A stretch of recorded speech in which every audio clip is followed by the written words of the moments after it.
भी कोई चीज होता है। किससे बुलवा रहे हो, किससे बात करा रहे हो, किस किस पार्टी का? पार्टी में बचा क्या है जी? इस पार्टी में कुछ बच गया है क्या? कार्यकर्ताओं को देखिए क्या हाल बना रखा है। साल भर से कार्यक्रम क्या है क्या, जिसके लिए हम बता रहे हैं लास्ट हमारा 4 जुलाई का प्रोग्राम था। क्या प्रोग्राम उसके बाद किया? देखिए, मैं इन सब चीज़ों पर करने के बाद प्रकाश जी मुझे लगा कि भाई, मैं सोचा कि भाई चलिए बहुत हो गया, अब मैं सीधे सीधे इस पार्टी की प्राथमिक सदस्यता से इस्तीफा आपके माध्यम से कर रहा हूँ। चिट्ठी में अभी भेज दी मैं। बिल्कुल बताइए साहब, रामचंद्र बाबू मैंने बताइए, किसी की सीमा होती है ना जी। आप हमको पूछ सकते थे कि नहीं पूछ सकते? 2 आदमी चिट्ठी भेज दिया, मार कर रहे हैं। कुछ तो पढ़ा करिए, और लागू सब पर होता है जी। तो मैं क्या ऐसे लोगों के साथ रहूंगा? और वैसे भी आप जरा देख लीजिए, ये तो बिल्कुल डूबता हुआ जहाज है।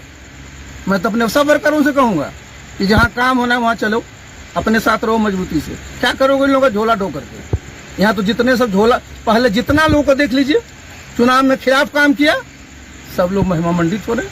जो चुनाव लड़ा, मुख्यमंत्री का उम्मीदवार बन के घूमा, वो सब महिमा मंडित हो रहा। और हमको बता कूद संपत्ति, हमारा संपत्ति में बताई दिया, हमारा संपत्ति तो ये बता दे कहीं पर संपत्ति। आरसीपी सिंह जी हो गया 2019 में श्रीमान जी लोकसभा का चुनाव हुआ, 40 में एनडीए 39 जीता। हारे हम लोग कहाँ है? उसमें कौन था जी संगठन का प्रभारी? उसमें संगठन का प्रभारी कौन था?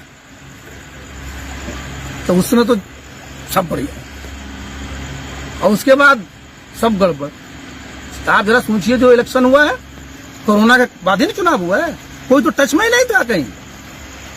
तो अरे हम तो देखिए, इन लोग के टाइम में बता दें, इन लोगों के टाइम में जिला अध्यक्ष नहीं बनता था, समझे ना?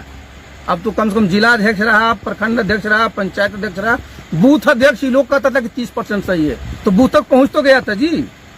संगठन से इन लोगों को मतलब है। इन लोगों का संगठन है पटना गणेश परिक्रमा। इनके यहाँ कार्तिकेय जी नहीं रहते, कार्तिकेय जी को टहलना पड़ता बाहर। आखिर क्या हुआ रामचंद्र बाबू? ये सच में वाकई बहुत इमोशनल बात है। ये नीति अपने बहुत संवेदना वाली बात है। मैं अपने पार्टी के सभी कार्यकर्ताओं का, जिसके भी परिवार के सदस्य हैं, कोई बता दे कि कभी कोई विपत्ति में रहा, किसी से ऊपर से लेकर जितने नेता हैं, मैंने सबको मदद की है जी। अरे हमसे चिड़ है ना, तो हमारे तक ना निपटो, बच्चियों घसीट रहे हो। बताइए साहब, वो अच्छा बताइए, उनको अधिकार नहीं है क्या? उनको अधिकार नहीं है? वो इस देश के नागरिक नहीं है क्या? और हमारा तो बताओगे ना कि हमने कहा पैसा ट्रांसफर किया। देखिए ना, आपको तो दिखता ही नहीं। आप हमको भेज रहे हो, बताओ ना उसमें कि मेरे नाम की कोई प्रॉपर्टी है। उसमें आपकी पत्नी गिरिजा सिंह का नाम जो है, स्पेलिंग मिस्टेक। अच्छा सुनिए, एफिडेविट की बात। अच्छा सुनिए, एफिडेविट की बात बोला, इलेक्शन कमीशन वाला। हाँ, बड़ा बढ़िया है। ये लोग कुछ भगवान ने अकल दिया होगा तब ना। आपको मैंने क्या कहा कि 2010 से हमारी बेटियां रिटर्न फाइल करती हैं। ये लोगों ने, जब हमने उसमें क्या होता है डिपेंडेंट, तो हमने अपना पत्नी का दिया है, उसमें है ही नहीं, हम हमारे पास पत्नी के नाम पर डिपेंडेंट, दोनों उनका जो है डिपेंडेंट सोर्स है, और दोनों रिटर्न फाइल करती है। हमारे पर डिपेंडेंट ही नहीं है। अब बताइए, अब ये लोग तो अपना जितना सबका परिवार है, सबका लोग का दे हिसाब किताब, तो वो तो अब हमारे पर डिपेंडेंट ही नहीं है ना, वो तो खुद इंडिपेंडेंट है। लेकिन एक आरोप लगा कि आपकी पत्नी का नाम जो गिरिजा सिंह है, उसको स्पेलिंग मिस्टेक। अच्छा बताइए, हमको क्या मतलब? हम उसमें रहते हैं, कौन कहाँ क्या लिखा, क्या हमको बताए ना आपको कि कहीं हम गए हों बता दे, कहीं हम रहे हों बता दे। हमने तो बताया ना आपको। अब देखिए समस्या क्या है, आप जैसे यहीं पर बैठे हुए, तालाब है ना ये, हाँ। आप बता देते हैं इसमें 4 लोगों का जमीन है, एक हमारा, 3 हमारे गोतिया का। हमने सब एक्सचेंज किया तो क्या होगा? रजिस्ट्री होगा। ये सामने बगीचा किसके नाम से है वो? और वो कुछ छिपा रखी है क्या? अच्छा, आप लोग अब क्या इन्वेस्टिगेशन एजेंसी बना रखे हो पार्टी में? और पहला चीज होता है कि अगर आपके उसमें आए तो पूछना चाहिए था हमको। आज इधर नोटिस भी भेजा, क्या लिखा है? पूर्व केंद्रीय मंत्री, पूर्व राष्ट्रीय अध्यक्ष, लिखने में शर्म लग रहा है। लेकिन जिन्होंने भेजा नोटिस वो तो आप ही ने बनाया था। अरे चलिए, नहीं, लोग बड़े महान लोग हैं, बहुत महान लोग हैं, मैं किसी का नाम नहीं लेता हूँ। और ये बात बता देता हूँ, आज भी मैं बोल रहा हूँ, देखिए दम है ना, बता दे हमारा तो सब कागज है ना, निकाल लेना सब जगह से। लेकिन ये बताइए कि अगर हमारी बेटी जमीन खरीदती है, उसका हिसाब उसके पास है, रिटर्न फाइल करती है, रोक लगा हुआ है क्या? अरे यहाँ तो करोड़ों का सब प्रॉपर्टी सब खरीदे हुए शहर में, एक फ्लैट का जितना कीमत नहीं होगा बताइए ना यहाँ जी। यहाँ 900 रुपये 1000 रुपये कट्ठा सब जमीन था। ये सब यहाँ चूंकि गाँव में रहती, हमारी पत्नी तो यहीं रहती है, यहीं खेती कराती है वो। खेती से भी आपको आमदनी अरे हमको थोड़े हमारे नाम से तो है ही नहीं। हम तो बता दिए आपको कि हमारा तो स्वरा खुला हुआ है, हमारा तो जो भी हुआ जो हमारा सर्विस से था, जो हमको पेंशन मिला है और वो जो हमको तनख्वाह मिली है, हमने तो किया ही नहीं, कभी खरीदा ही नहीं है। जिनका है जाकर पता करें ना अपना। हम क्या करेंगे मकान लेकर के जी? हम तो यही। अच्छा बताइए, कौन आपको केंद्रीय मंत्री मिलेगा जो दिल्ली से आने के बाद अपने गाँव में रहता है? बता दें जरा। अब देखिए इस पर भी अब भाई दिल्ली से रहा गांव पर पहुंचा दियो। अब जब मैंने सीमा होती है ना, अस्तर होता है किसी चीज का, मानवीय संवेदना भी कोई चीज होता है। किससे बुलवा रहे हो, किससे बात करा रहे हो, किस किस पार्टी का? पार्टी में बचा क्या है जी? इस पार्टी में कुछ बच गया है क्या? कार्यकर्ताओं को देखिए क्या हाल बना रखा है। साल भर से कार्यक्रम किया है क्या? जिसके लिए हम बता रहे हैं लास्ट हमारा 4 जुलाई का प्रोग्राम था, क्या प्रोग्राम उसके बाद किया?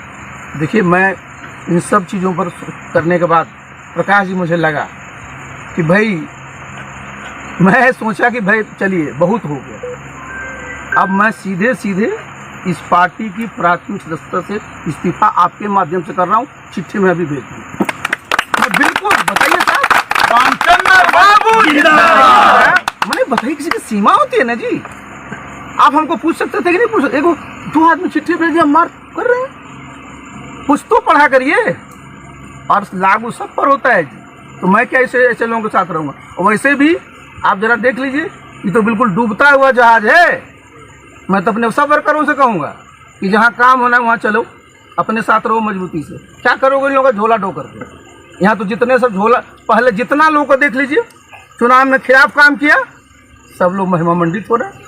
जो चुनाव लड़ा, मुख्यमंत्री का उम्मीदवार बन के घूमा, वो सब महिमा मंडित हो रहा। और हमको बता रहा कूट संपत्ति, हमारा संपत्ति तो मैं बता ही दिया, हमारा संपत्ति तो ये बता दे कहीं पर संपत्ति। आरसीपी सिंह जी, मैं आपका दर्द समझ सकता हूँ। अरे तो उनके रहते क्या चीज होता है जी? तो सबके नारेबाजी होती है, इन्हीं का नारेबाजी होती है कि प्रधानमंत्री कैसा हो तो फलना जैसा हो। इनके राष्ट्रीय अध्यक्ष का लगा कि भाई मुख्यमंत्री कैसा हो तो फलना जैसा हो। इनका एक थोड़ा नया वाला जो बना हुआ है, कौन चीज का अध्यक्ष जो आज तक कमेटी नहीं बनी, वो कहता है प्रधान मुख्यमंत्री कैसा हो। अरे वर्कर है, आप बोलता क्या मुख्यमंत्री कैसा हो? वो तो नहीं कह रहा कि मुख्यमंत्री घोटा के बना दीजिए वो तो बोल रहा है मुख्यमंत्री कैसा हो। अरे भाई, वो कहता है कि जो आप आसपास में रहते हैं वो जेडीयू का है, हो ही नहीं सकता है। अच्छा सुनिए, जे उनके आसपास जो लोग हैं कौन पार्टी का है? ये तो मैं बता रहा हूं आपको। जितने इनके आपस में बैठते हैं सबको देख लीजिए कितने बार रिटर्न है जी। इनको छोड़ करके सब तो पार्टी छोड़ के चला आया है। एक का नाम बता दीजिए अब हमको। आप आखिरी थे। मैं तो इसी पार्टी में था जी। तभी तो पूछ रहा हूँ कि आप आखिरी थे जो उनके साथ में थे, नहीं, जो देखिए, कभी हटे नहीं थे। देखिए सवाल ये उठता है कि भाई हम तो अपने उसके हिसाब से थे। देखिए हमारा सोच था कि हम लोग पार्टी को ओन करते हैं, मैं सब वर्करों को बोलता था। लेकिन यहाँ दिन भर अगर जालसाजी साजिश इसी में लगल है, देखिए ये कोई मतलब नहीं। और अस्तर होता है जी, क्या अस्तर बना रखा है? आप किसके साथ जाएंगे? बीजेपी के साथ? हम अपने अभी तो बताया ना, अभी तो साथी से बात करेंगे, उसके बाद अपने पास ऑप्शन सब खुला हुआ है। नीतीश कुमार क्या प्रधानमंत्री बनना चाहते हैं? 7 जन्म में नहीं बनेंगे, 7 जन्म में बोल रहा हूँ, ये जन्म तो छोड़ दीजिए। आपने सुना रामचंद्र राव को बेहद